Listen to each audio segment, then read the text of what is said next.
Change over के math class में आपका स्वागत है।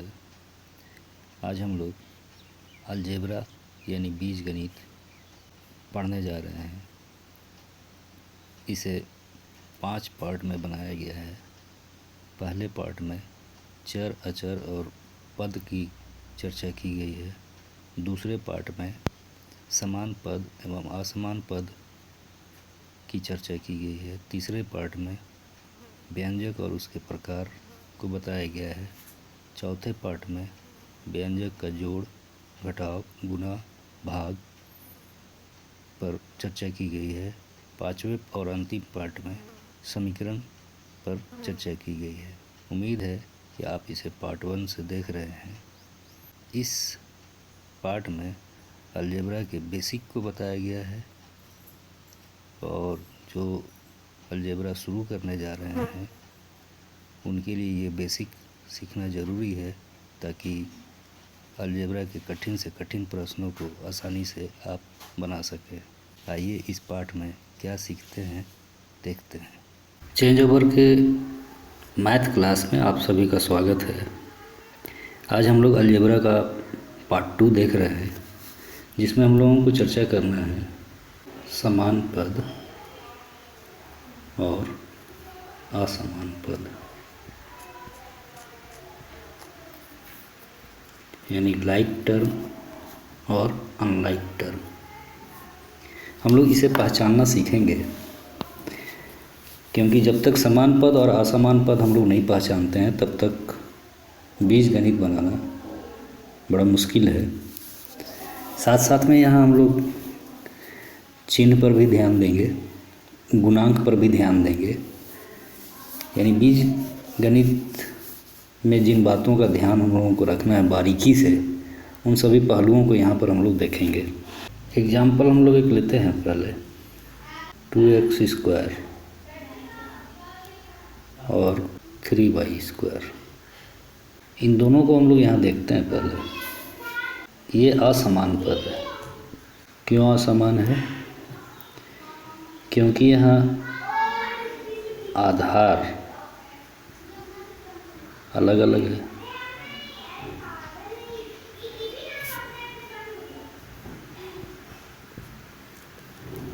इसी उदाहरण को हम लोग कई एक तरीके से लिख सकते हैं, जैसे 2x² माइनस 3y²। ये भी असमान होगा।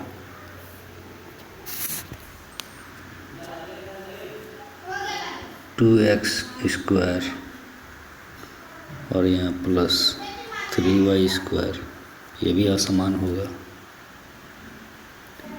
2x² और प्लस 3z², ये भी असमान पद का उदाहरण है। मतलब आधार यदि अलग है तो उसको हम लोग समान पद कहेंगे ही नहीं। दूसरा एग्जाम्पल हम लोग देखते हैं 2/3 x² माइनस 1/2 x² और 3x²/4। यहाँ 3 पद हम लोग लिए हैं। पहला पद 2/3², दूसरा पद माइनस 1/2 x², तीसरा पद है 3x²/4। हम लोग यहाँ देखेंगे कि ये समान है या असमान है। तो सबसे पहले यहाँ चर देखते हैं। तीनों का चर क्या है? x है, यानी आधार क्या है? समान है।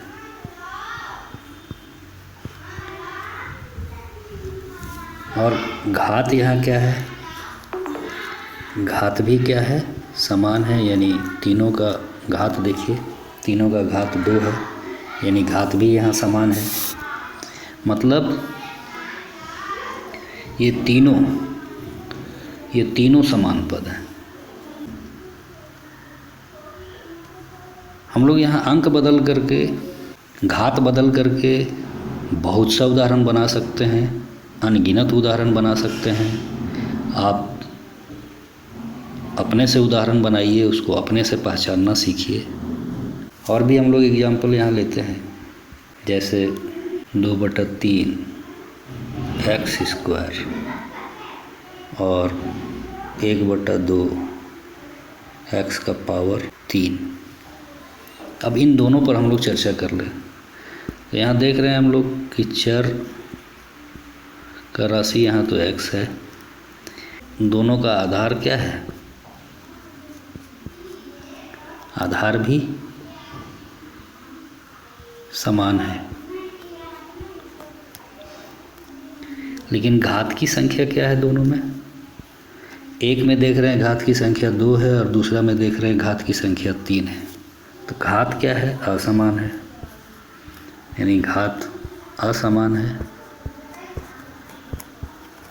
इसका मतलब ये जो दोनों राशि है 2/3 एक्स स्क्वायर और 1/3 एक्स क्यूब, ये दोनों कैसा पद है, ये असमान पद है। समान पद का मतलब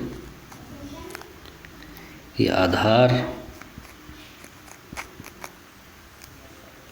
बराबर होना चाहिए आधार के, माने दूसरे अंक का आधार जो है उसका बराबर होना चाहिए, और घात भी बराबर होना चाहिए दूसरे अंक के घात के। तभी हम लोग बोल सकते हैं कि वो समान पद है। ये हम लोग को गांठ बना करके रख लेना है। ये आधार हर हालत में बराबर होना चाहिए और घात भी हर हालत में बराबर होना चाहिए, तभी हम लोग उसको समान पद कहेंगे, नहीं तो वो असमान पद है। 2x स्क्वायर और यहाँ है 3 गुने x स्क्वायर।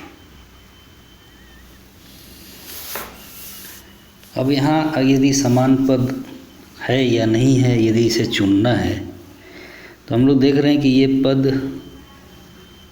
तो गुना करके लिखा हुआ है, लेकिन यहाँ गुना में लिखा हुआ है, तो इसको हम लोग पहले हल कर लेंगे।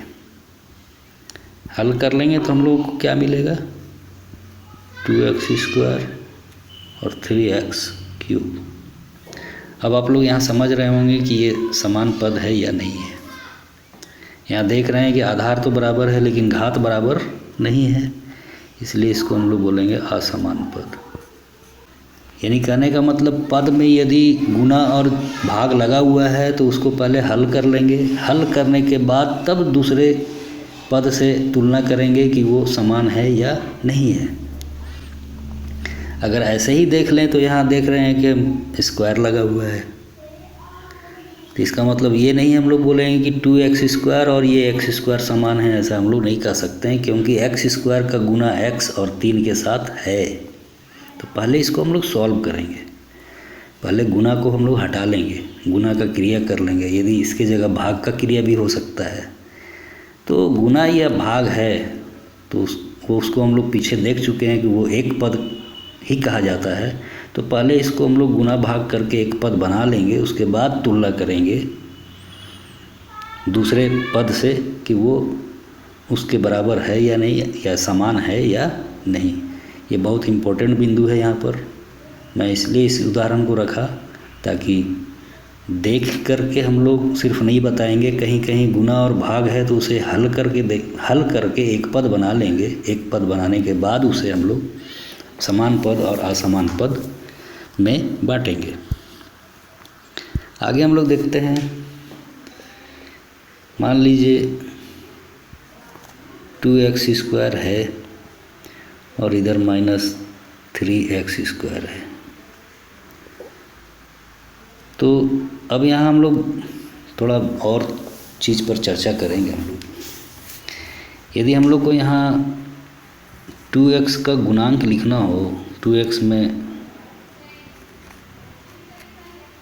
x स्क्वायर का गुणांक, तो यहाँ x स्क्वायर का गुणांक कितना है, x स्क्वायर का गुणांक 2 के साथ है तो एक्स स्क्वायर का गुणांक 2 है। -3x² में एक्स स्क्वायर का गुणांक क्या है? तो यहाँ देख रहे हैं कि एक्स स्क्वायर का गुना -3 के साथ है, तो यहाँ इसका गुणांक -3 होगा। दोनों का आधार क्या है? दोनों का आधार x है जो समान है। घात क्या है? घात यहाँ बराबर 2 है, तो इसका मतलब इसको हम लोग समान पद के गिनती में रखेंगे।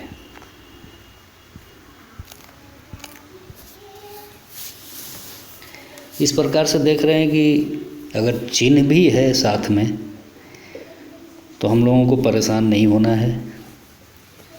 हम लोगों को जो नियम बताया जा रहा है उसी नियम को लगा करके देखना है कि समान पद है या नहीं है। जैसे एग्जाम्पल में ले लेते हैं x2 4 x² y³ 2x3। तो यहाँ कितना पद लिया गया है? 1 पद, 2, 3, 4, 5, 6, 7। तो पद समान है उसको हम लोग एक जगह लिखना चाहेंगे, यानी कौन कौन सा समान पद है यहाँ। तो यहाँ देख रहे हैं कि x और 2x ये दोनों समान पद है। क्यों? क्योंकि x और x ये आधार बराबर है और इसका पावर 1 और इसका भी पावर 1, यानी दोनों का घात भी समान है, इसलिए ये समान पद है। दूसरा समान पद और कौन है? ये तो एक तरह का समान पद हो गया। दूसरा समान पद 2, 4 और 3 ये आपस में समान है। और अलग अलग पद यहाँ हम लोग को कौन मिल रहा है? और x² और y² y³ ये तो किसी के साथ मेल नहीं खाता है, इसलिए ये अलग है, अलग अलग पद है ये। कहने का मतलब अगर समान पद और असमान पद को अगर हम लोग चुन लेते हैं तो हम लोगों को जोड़, घटाव, गुना, भाग करने में कोई भी परेशानी नहीं आएगी। तो हम चाहेंगे कि इसका और भी उदाहरण आप लोग अपने से बना लें। भिन्न की संख्या को लेके बना लें, प्लस की संख्या को लेके बना लें, माइनस की संख्या को लेके बना लें, तो ये स्पष्ट हो जाएगा कि हम लोग समान पद को कैसे पहचानेंगे, असमान पद को कैसे हम लोग पहचानेंगे। समान पद है तो उसका जोड़ घटाव हम लोग कर लेंगे आसानी से। अगर असमान पद है तो उसका जोड़ घटाव, गुना, भाग सब कर लेंगे। हम लोग कुछ एग्जाम्पल देखते हैं, जैसे 2 है, 3 है और x है। इन तीनों को जोड़ना है तो सबसे पहले तो जोड़ का चिन्ह लगा देंगे। अब यहाँ देखते हैं समान पद कौन है। तो यहाँ 2 और 3 ये समान पद है और ये एक x एक अलग ही पद है। तो समान पद है तो ये लोग का क्रिया करेंगे, यानी 2 जोड़ 3 5 हो जाएगा और यहाँ x। अब यहाँ देख रहे हैं कि दोनों अलग अलग पद है, दोनों समान नहीं है। अब इन लोगों को जोड़ा नहीं जा सकता है, इसलिए हम लोग यहीं पर ही जोड़ की क्रिया यहाँ पर समाप्त हो जा रही है। चलिए हम लोग घटाव देखते हैं इसी का, यानी 2, 3 और x आपस में इन लोगों को घटाते हैं मान लीजिए। तो घटाव मतलब घटाव का चिन्ह देंगे यहाँ, 2 घटाव 3 घटाव x। तो यहाँ हम लोग देखते हैं कि ये समान पद है 2 और 3, तो यहाँ क्रिया करेंगे हम लोग। तो यहाँ 2 का चिन्ह देख रहे हैं, 2 का चिन्ह आगे कुछ नहीं है तो इसका मतलब प्लस है। क्रिया करेंगे तो हम लोग यहाँ घटाएंगे तो 3 में से 2 घटाएंगे 1 होगा, और 3 बड़ा है और इसका चिन्ह क्या है, घटाव का है, तो यहाँ घटाव लगा दिए। अब ये दोनों का क्रिया यहाँ हो गया। अब इसके बाद माइनस है और इस x। अब यहाँ देख रहे हैं कि ये दोनों अलग है, इन लोगों को अब घटाया नहीं जा सकता है, तो हम लोग का यही घटाव का क्रिया यहीं पर ही हम लोग का स्टॉप हो जाएगा। 2 3 x। अब इसका हम लोग गुना करें अगर हम लोग, तो 2 गुना 3 गुना x। तो गुना में हम लोग तो देखें कि गुना हम लोग आसानी से कर सकते हैं, यानी 2 गुना 3 6 हो गया और x 6x हो गया। ये गुना का क्रिया यहाँ पूरा हो जाता है। 3 में अगर हम लोग को x से भाग देना है तो इसका भाग का क्रिया में क्या करेंगे, 3 भाग x, यानी इसको 3 बटा x लिख दिए। अब इससे आगे हम लोग नहीं बढ़ सकते हैं, यानी भाग का क्रिया है हम लोग का पूरा हो गया कि 1/2 y² और 3/2 x²। पहले देखें कि क्या दोनों समान है या असमान है। तो हम लोग को यहाँ दिख रहा है कि दोनों का आधार अलग है। जैसे ही आधार अलग देख लिए इसका मतलब ये असमान है। घात देखने का ज़रूरत नहीं है, आधार दिख गया अलग है, इसका मतलब ये असमान पद है। अब इसका जोड़ अगर हम लोग करेंगे तो 1/2 y² जोड़ 3/2 x²। कहने का मतलब अब इसको हम लोग यहाँ से हम लोग आगे नहीं बढ़ सकते हैं, लेकिन अब यहाँ ये स्टॉप। यदि इसका घटाव करना पड़े 1/2 y² माइनस 3/2 x², ये भी यहाँ स्टॉप है, इसका घटाव हम लोग नहीं कर पाएंगे। तो 1/2 y² और 3/2 x² हम लोग लिए थे। यदि इसको गुना करने का बात हो तो हम लोग गुना कर सकते हैं, यानी 1/2 गुने 3/2 गुने y² गुने x², यानी इसको हम लोग क्या लिखेंगे, अब यहाँ गुना करेंगे 3 × 3 2 दूना 4 x² y²। ये गुना का क्रिया हम लोग यहाँ का पूरा होता है। अगर भाग करना हो तो 1/2 y² भाग 3/2 x²। कैसे भाग करेंगे हम लोग, तो 1/2 y² बटा 3/2 x²। हम लोग देखें कि भिन्न का भाग में हम लोग 1/2 है और इसको ऊपर ले जा रहे हैं तो ये 2/3 हो जाएगा। यहाँ इसका देखते हैं y गुने y/x, घात बराबर है तो घात y/x लिख करके घात लगा दिए। इसको हल करेंगे तो हम लोग को क्या मिलेगा, 1/3 y/x का स्क्वायर, यानी यहाँ हम लोग का भाग का क्रिया यहाँ पूरा हो जाता है। इसको सीखने के बाद ही हम लोग आगे जाएं तो अच्छा है, ताकि आगे कठिन से कठिन प्रश्नों को बनाने में कोई परेशानी न हो। यदि आगे बनाने में परेशानी है तो आप इस वीडियो को फिर से देख लें, यहाँ से आपको क्लियर हो जाएगा कि हम लोगों को समान पद के बीच कैसे जोड़ घटाव गुना भाग, असमान पद के बीच कैसे जोड़ घटाव गुना भाग करना है, चिन्ह का हम लोगों को कैसे प्रयोग करना है, गुणांक का हम लोगों को कैसे प्रयोग करना है, ये सारे बात इस वीडियो से स्पष्ट हो जाएगा। वीडियो देखने के लिए बहुत बहुत धन्यवाद।